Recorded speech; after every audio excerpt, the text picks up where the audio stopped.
Assalamualaikum warahmatullahi wabarakatuh. Jumpa lagi sahabatku di channel Petani Sawit. Kali ini kita akan menginformasikan atau berbagi sedikit ya tentang bahayanya songgo ya, yang terlalu minim ya, atau salah dalam pruningan ya sahabatku. Baik, langsung saya tunjukkan ya.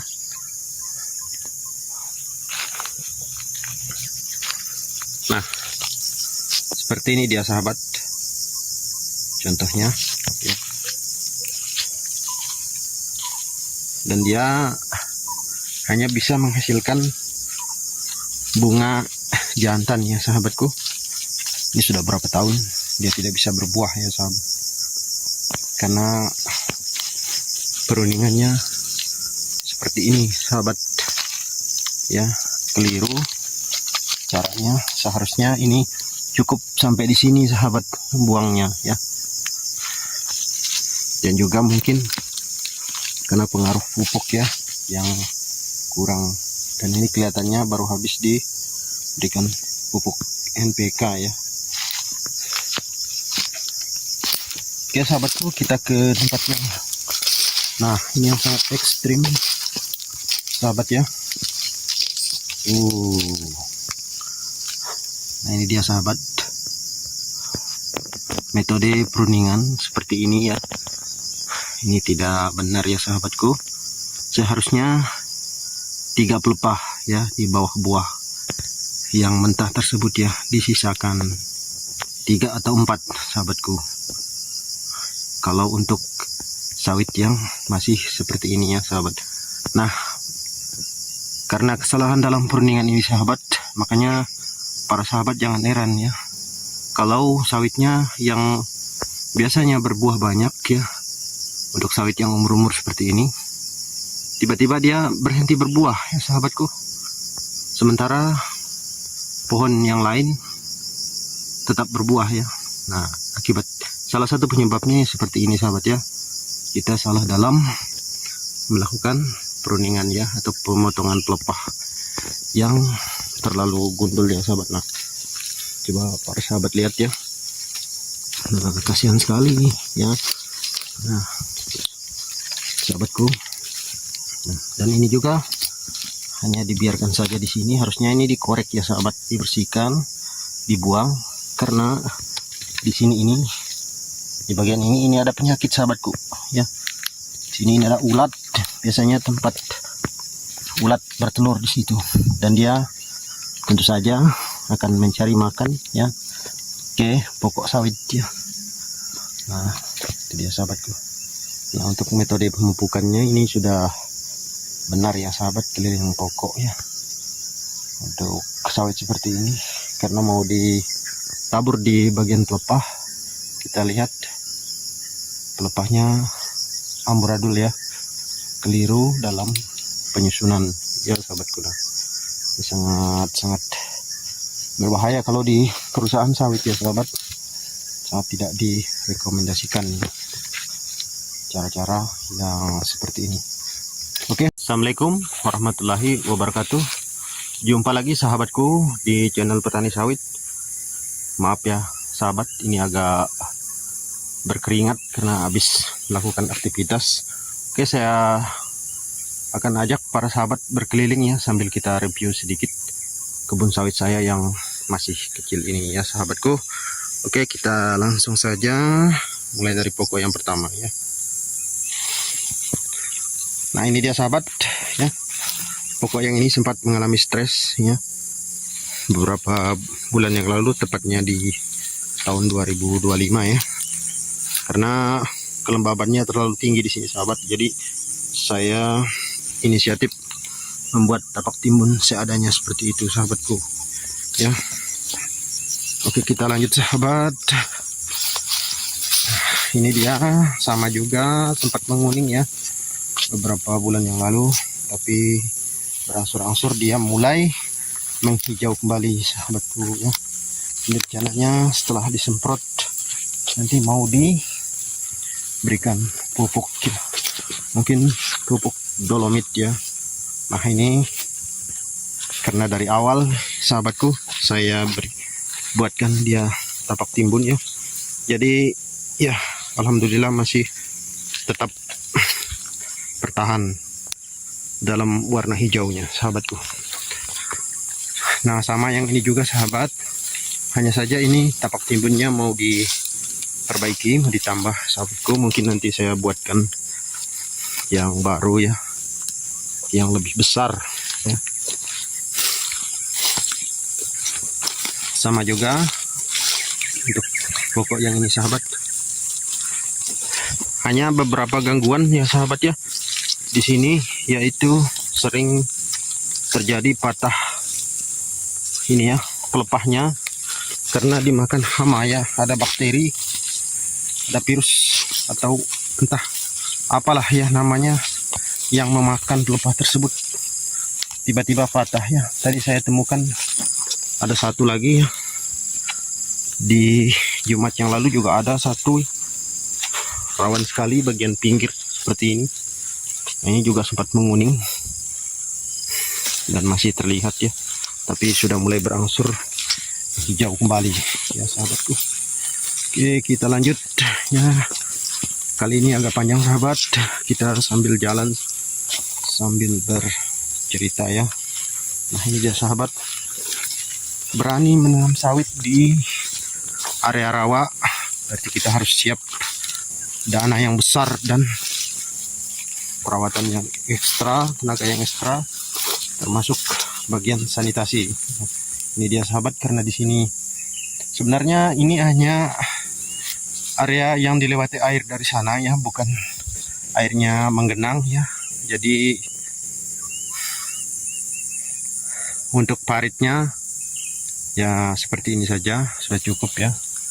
Untuk drainasenya ya di rawa sahabatku, yang penting perawatan yaitu sanitasi ya, drainase ya, itu sangat-sangat penting kita perhatikan sahabatku, jangan sampai kita lalai ya.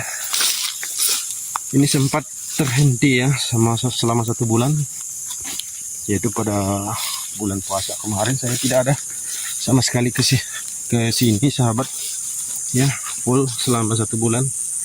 Jadi kondisinya ya mengalami perubahan yang cukup drastis ya sahabat. Nah ini dia sahabat kondisinya setelah dibuatkan tapak timbun ya. Di area rawa sangat rawan ya bakteri seperti ini sahabat ya. Nah ini dia, ini rawan di daerah rawa, apalagi pada saat musim penghujan ya seperti saat ini ya sahabatku. Jadi para sahabat harus cepat mengatasi dengan memberikan pupuk ya, dolomit, urea dan NPK ya. Kalau untuk urat sawit seperti ini belum ya sahabat.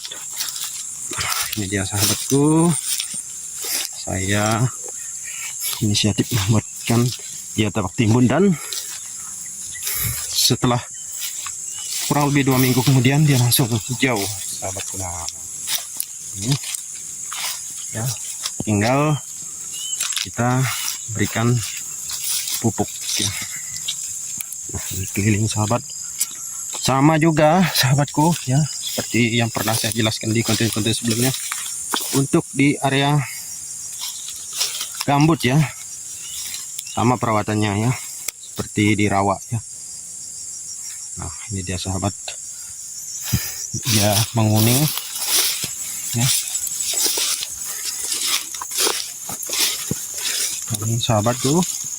Nah di sini sahabat ya yang saya maksud tadi. Nah ini dia, inilah ya. Nah ini kelihatan ya sahabat ya, ini dimakan oleh, saya tidak tahu ya apa yang memakannya ya, sehingga dia menjadi membusuk seperti itu. Dan saya potong tadi ya, karena nah dia seperti ini sahabat. Nah dia membusuk seperti itu. Nah putus karena saya potongnya, dia membusuk. Saya belum temukan penyebabnya sahabat ya, entah itu ulat atau apa, saya juga kurang tahu karena belum melihat secara langsung ya, sahabat. Ini agak gerimis sahabatku. Nah ini dia ya, gulma yang seperti ini sangat cepat naiknya sahabatku ya. Jadi kita 2 bulan sekali mungkin harus kita lakukan penyemprotan ya sahabatku. Ini nanti rencananya penyemprotan khusus di area piringan saja ya.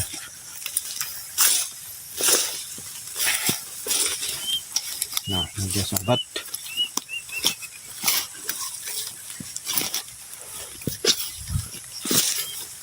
Di sini tanahnya, struktur tanahnya becek ya dan berpasir sahabatku. Tapi jangan khawatir sahabat, setelah sawit ini nanti berumur 3 atau 4 atau 5 tahun ya, maka akan terjadi perubahan yang sangat drastis ya sahabat.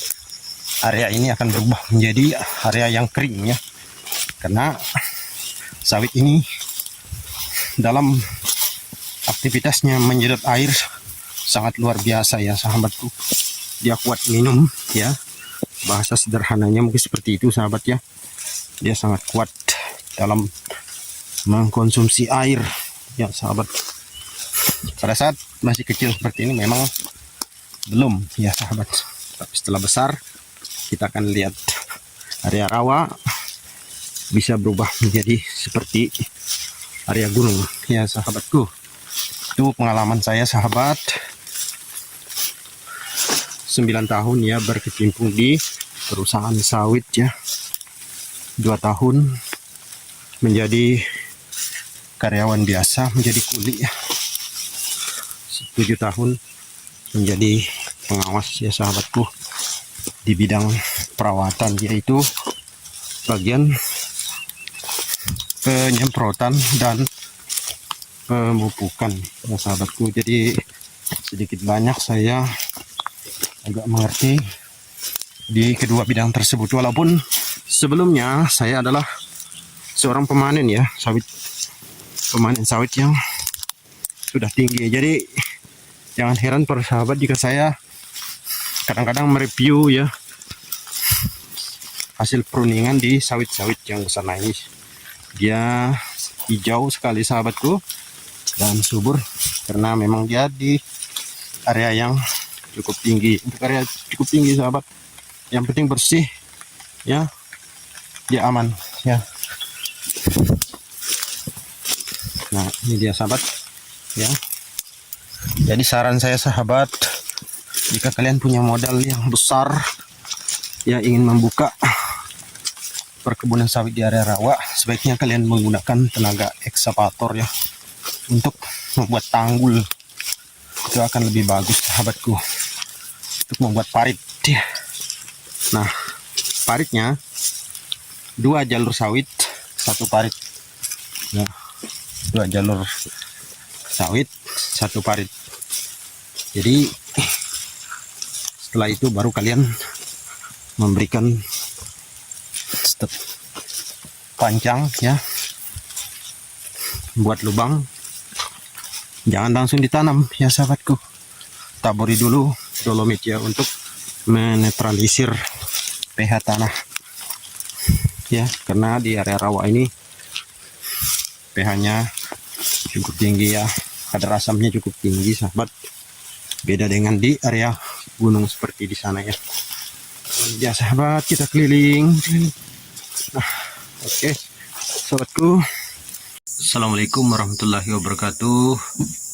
Jumpa lagi sahabatku di channel Petani Sawit.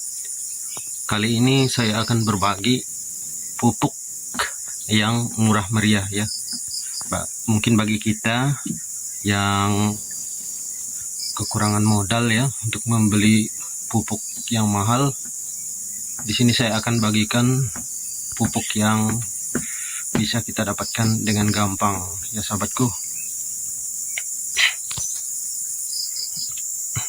Nah, pupuk yang saya maksud sahabatku adalah pupuk yang berasal dari tangkos ya, atau tandan kosong yang sudah diambil minyaknya di pabrik ya, yang sudah diproses.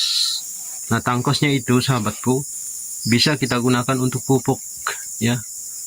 Caranya kita bakar ya sahabatku, kita bakar dia, atau bisa juga kita giling ya sahabatku. Bagi kita yang punya perontok ya, alat perontok, bisa juga kita gunakan alat perontok. Tapi yang lebih efisien, yang lebih bagus kita bakar ya sahabatku. Setelah dibakar, kita kumpulkan ya, kita endapkan dia, kita kumpulkan dalam karung. Nah, sekitar seminggu kemudian sudah bisa kita gunakan sahabatku ya. Cara pemupukannya juga sama ya sahabat, seperti pupuk pada umumnya, yaitu di sekeliling pokok sawit atau di bagian tumpukan pelepah ya, tergantung kita saja ya. Kalau saya pribadi, saya lebih cenderung di tumpukan pelepah kalau untuk sawit yang sudah besar ya, seperti ini ya sahabat. Beda dengan sawit yang masih kecil seperti ini ya sahabat, ini harus kita pupuk melingkar ya sahabatku, karena memang belum ada pelepahnya ya sahabat.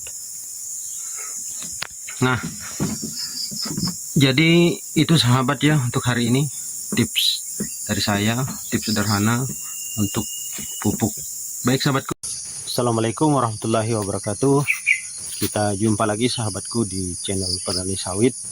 Nah, untuk kali ini saya akan tunjukkan ya pupuk yang dibuat dari tangkos ya, atau tandan kosong ya. Kita langsung saja sahabatku.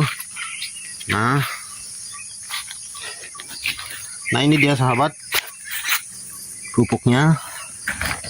Ini adalah tangkos ya, atau tandan kosong yang sudah diolah ya, sudah dibakar.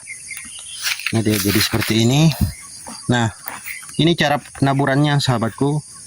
Untuk sawit yang masih kecil seperti di sana, kita melingkar ya, kurang lebih setengah kilo ya sahabat. Nah, untuk sawit yang sudah besar seperti di sana, seperti yang itu bisa 1 kilo atau 1,5 kilo ya, bisa juga 2 kilo. Nah, ini dia sahabat. Jadi bagi para sahabat yang ingin mencoba ya, bisa kita buat sendiri dari tangkos ya. Yaitu tadi caranya dibakar sahabatku, dibakar sampai menjadi abu seperti ini ya. Ini bagus sahabat untuk daerah rawa seperti itu ya, sama fungsinya seperti dolomit ya. Dia bisa memperbaiki pH tanah ya, mengurangi zat asam ya, memperbaiki struktur tanah ya, sehingga pertumbuhan sawit kita jadi semakin mantap ya. Nah, itu dia sahabat pupuknya ya. Saya hari ini mengaplikasikan pupuk ini ya di sawit yang itu, yang kecil ya, karena saya lihat dia sudah membutuhkan pupuk ya. Nah, oke sahabat, assalamualaikum warahmatullahi wabarakatuh. Jumpa lagi sahabatku channel Petani Sawit. Saya ucapkan selamat Hari Raya Idul Adha buat kita bersama yang beragama Islam ya. Nah, sahabatku, pada kesempatan kali ini kita akan coba sedikit ya mengulik. Ini harga sawit kita sahabat, sangat anjlok. Mudah-mudahan beberapa minggu setelah lebaran ini harga sawit kita akan kembali normal ya sahabatku. Tetapi para sahabat, kita tidak perlu berputus asa ya, karena suatu saat harga sawit tersebut pasti akan normal kembali ya. Karena sering terjadi harga sawit kita anjlok, tapi dia kembali lagi menjadi normal, membaik ya sahabatku. Oke sahabatku, ini musim hujan ya, tentu saja bagi kita yang menanam sawit di area rawa atau area gambut pasti akan mengalami pembusukan ya pada daun tua ya. Nah itu akibat cuaca sahabatku ya. Cara mengatasinya gampang sekali sahabat. Kita harus rutin membersihkan sawit kita ya, perbaiki drainasenya dan berikan pupuk ya, pertama pupuk NPK ya sahabatku. Saya sendiri juga mengalami ya, untuk di sawit yang kecil di musim hujan seperti ini seringkali terjadi pembusukan daun ya. Nah, sahabatku, petani sawit kita di Indonesia sekarang ini mengalami masalah yang sama ya, yaitu masalah harga ya. Tapi sahabat, tolong kita jaga kualitas buah ya. Jangan sampai kita banyak memanen buah mentah ya. Kategori buah mentah itu adalah buah yang belum jatuh berondolan ya sahabatku, belum ada biji sawit yang lepas ya dari tandannya ya. Nah itu dia masih dalam kategori buah mentah. Untuk versi perusahaan atau untuk versi perkebunan sawit ya sahabatku, beda dengan kita petani lokal ya, yang penting asal kuning sudah turun. Tapi ketahuilah para sahabatku bahwa sawit yang belum merondol ya, itu kadar airnya lebih banyak ya sahabat. Oleh karena itu mari kita kurangi, atau kalau bisa kita hentikan ya memanen buah-buah yang seperti itu ya, buah-buah yang sebenarnya belum masuk kategori dikatakan masak ya. Nah itu untuk buah sawit ya sahabat. Nah untuk menjaga ya sahabat supaya sawit kita tetap berbuah ya, kita jaga songgo, yaitu pelepah di bawah sawit ya. Apa fungsi pelepah di bawah sawit? Yaitu sebagai dapur ya, sebagai dapur tempat memasak makanan yang diserap oleh akar yang dibawa naik ya ke daun ya. Yang sampai kita gundul, kita buang sama sekali, tidak ada satu pelepah pun di bawah sawit yang sedang berbuah ya, di bawah buah ya maksudnya. Untuk sawit yang berada 5 tahun ke bawah ya umurnya, maka usahakan 2 atau 3 pelepah berada di bawah buah ya. Untuk sawit yang sudah 6 tahun ke atas, yang sudah berukuran 6 meter atau lebih ya, cukup 1 ya sahabatku. Nah itu dia sahabat, karena beberapa bulan yang lalu ada keluhan dari teman-teman kita, katanya sawitnya tidak berbuah ya. Salah satu penyebabnya itu sahabat ya. Selain itu juga karena pemupukan yang tidak normal ya, maksudnya 1 tahun mungkin hanya sekali. Kadang-kadang pupuk yang kita tabur itu pupuk yang tidak dibutuhkan oleh sawitnya. Maka dari itu sahabat, kita harus tahu ya ciri-ciri apa pupuk yang dibutuhkan oleh sawit, yaitu ada pada daun sawit tersebut ya. Nah, daun itulah yang memberitahukan kepada kita ya pupuk apa yang dia butuhkan. Nah sahabatku, untuk masalah ini saya rasa sudah cukup ya, karena saya tidak berkeliling karena kondisinya lagi hujan ya. Jadi saya berada di pondok ya, setelah ini akan beraktivitas. Baik sahabatku, salam sukses buat kita bersama, salam tanjung berduri. Assalamualaikum warahmatullahi wabarakatuh.